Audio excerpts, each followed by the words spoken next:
दोस्तों, कभी गौर किया आपने, ये जितने भी देवी देवता या फिर माताएं हैं, ये सिर्फ गरीबों की ही बस्ती में क्यों आते हैं?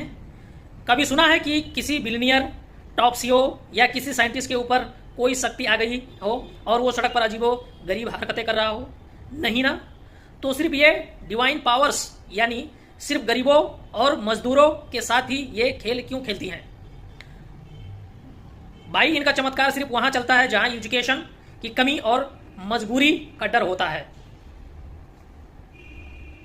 क्योंकि एक पढ़ा लिखा इंसान सवाल पूछेगा और सवाल इनका सबसे बड़ा दुश्मन है। इन्हें भक्त नहीं भेड़ चाल चाहिए जो बिना दिमाग लगाए माथा टेक सके। तुम खुद सोचो, अगर उन डिवाइन पावर्स को किसी के जरिए आना ही होगा तो क्या वो ऐसी मंदबुद्धि और जाहिलों को चुनेंगे? और आने के बाद क्या भगवान ऐसे मुंह टेढ़ा करके या जीव निकाल कर लंगूरों की तरह खंभे से लटकेंगे? जिस सुप्रीम पावर ने बिलियंस ऑफ गैलेक्सीज बनाई है, क्या तुम्हें लगता है कि वो इतना बेला बैठा है कि तुम्हारे मोहल्ले के किसी दरबार में चिड़ियाघर के जानवरों वाली हरकतें करने आएगा? ये सवाल हरकतें करने किसी देवी देवता की निशानी नहीं है, ये तो किसी नशेड़ी की हरकत है या फिर ये एक साइकोलॉजिकल डिसऑर्डर है। भाई, अगर किसी दिव्य शक्ति को आना भी होगा तो वो किसी सिद्ध पुरुष या फिर इंटेलेक्चुअल इंसान के पास आएंगे, या फिर इन जाहिल गंवारों के ऊपर जो धर्म का मजाक बना रहे हैं। इस वीडियो को देखो, यहाँ बाबा कैसे औरतों के बाल पकड़कर इन्हें गंदे तरीके से पीट रहा है।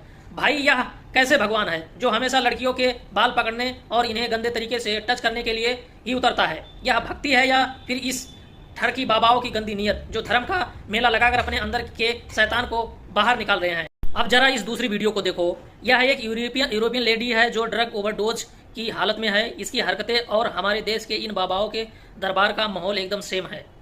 फर्क सिर्फ इतना है कि वहाँ दुनिया इसे ड्रग अब्यूज या फिर मेंटल डिसऑर्डर कहती है और हमारे यहाँ हम इसे चमत्कार कहकर पैरों में गिर जाते हैं। भाई, इन बाबाओं की नहीं, साइंटिफिक की जरूरत है, साइंटिस्ट की जरूरत है। पर तुम्हें कौन समझाए? तुम तो ढोंग और धर्म समझने की मानसिक गुलाम में जी रहे हो। भाई, यह लोग तुम्हें धर्म का फायदा उठाकर अपनी रोटी सेक रहे हैं। इनका मकसद तुम्हें स्पिरिचुअल नहीं बनाना नहीं है, बल्कि तुम्हें मेंटल डिलेसरी में रखना है ताकि तुम सवाल ना पूछो, कभी पढ़ो लिखो नहीं और हमेशा इनके दरबार में चक्कर काटते रहो। खैर, अगला कड़वा सच जानना है तो मुझे फॉलो कर लेना और ज़्यादा से ज़्यादा इस वीडियो को लोगों के पास शेयर कर देना।